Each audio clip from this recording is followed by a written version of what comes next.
finally got my new grinder in, my grinder from Vevor that I ordered. It's the large capacity one, the one that takes 2,500 grams max of grain or whatever, pound. I just unboxed it. What I do like about it is here, it came with a spare set of blades, bushings, and a brush, which I thought was great. There's a little sieve. And I have some wheat I would like to grind because I need some wheat flour. So what I've done, this is my sunroom that I've recently had to, I put windows in so it's really nice when the sun goes up, which the sun is at this moment just coming up. I'll have to go outside and make sure everybody's okay. Again, I went out last night and this morning early, but it was dark, so the sun's going up. I'll double check again. I used an old flour bag to protect this old table here. I just didn't want all the flour to go everywhere. So I will go ahead and I read the instructions enough to be dangerous. I haven't read how to replace the blades or anything yet. I don't expect to do that today. So I just want to get something ground and see what it is like. So let's plug it in and see what happens. See if I can reach. Ooh, electric trick. Look at that. It came on. That's a good sign. There is a how many minutes? I do believe 5 minutes maximum, and then it will overheat. I don't expect to be grinding for 5 minutes. I will just be grinding a couple of cups of flour here and there for today, and then I'll store it in my handy dandy little ceramic covered pot I got from the auction. And this has been cleaned out, sterilized the best I can, washed again, and dried. So that will be where I put my wheat flour, my whole wheat flour, I should say. And then I have one of those. I wish I had a lid for this. It's like a rum pot, a rumtopf, similar to one. Not that I would use it as that. I have one of those already in case I want to make some rum fruit, but this one I would probably keep different kinds of flour in as well once I grind it. Maybe some cornstarch, make some cornstarch or whatever. I have plenty of potato starch, but I don't make that much, and I don't use that much potato starch, so it wouldn't be that. Potato starch would be something like this container. Alright, so let me grab some berries, put it in there, and see what happens.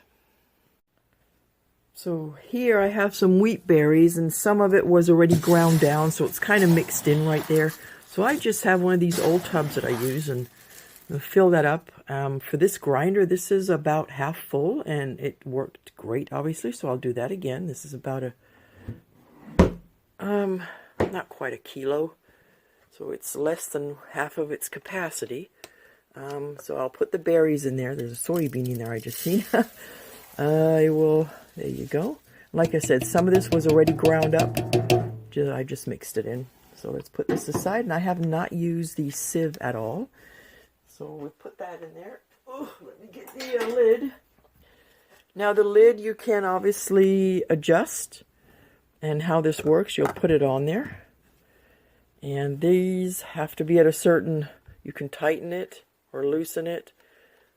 But I want it tight, so then as you turn it, they hook into one on this side, and the one on that side will hook in too. So as you turn it, they hook in, and then you rotate these around, and it'll bring that up to hold the lid down on both sides.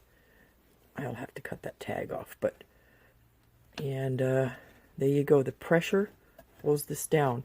So with the timer, you can time how many minutes you want, or you can time how many seconds you want, like 1 minute or 10 seconds. Now, if you did this wrong, like I did the first time, I started pushing the minutes, and I thought, well, let me just do it for a few seconds.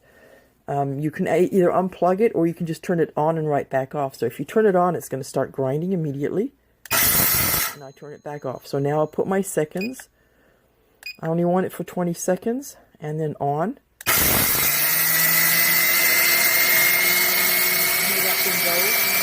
I don't even need 20 seconds. And it it just turned itself off. It's probably clogged up. This is an easy grind for it. I think it's done with the grinding.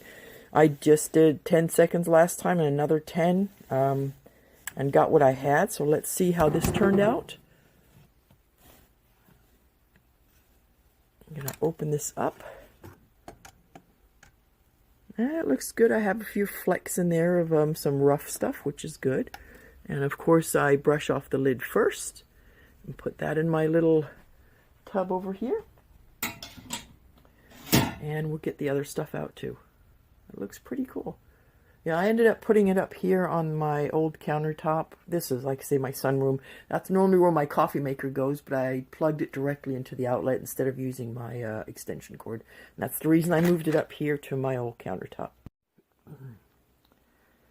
So, just notice that when I read the instructions, I've changed some things where you have to clean it out and stuff, and also you have to plug it directly into the wall, not into an extension cord, even though I have a heavy-duty one. If you grinding some hard items, and a lot of times they use the word gonna, if you're. So actually I just tipped this down. I'm holding this pot with my belly up against the countertop, and then I just brushed it out. I'm actually very pleased on how easy and clean this is afterwards. It's pretty neat. So let me go ahead and do another batch. I'd like to fill up my pot with, I'm not sure if this handle is just simply there to rotate this up and down. But I don't want to put my fingers in the blades while it's on. I will unplug it when I'm done. You should always unplug something like this or anything when you're done. Anyway, let me put it back up and put some more grain in there.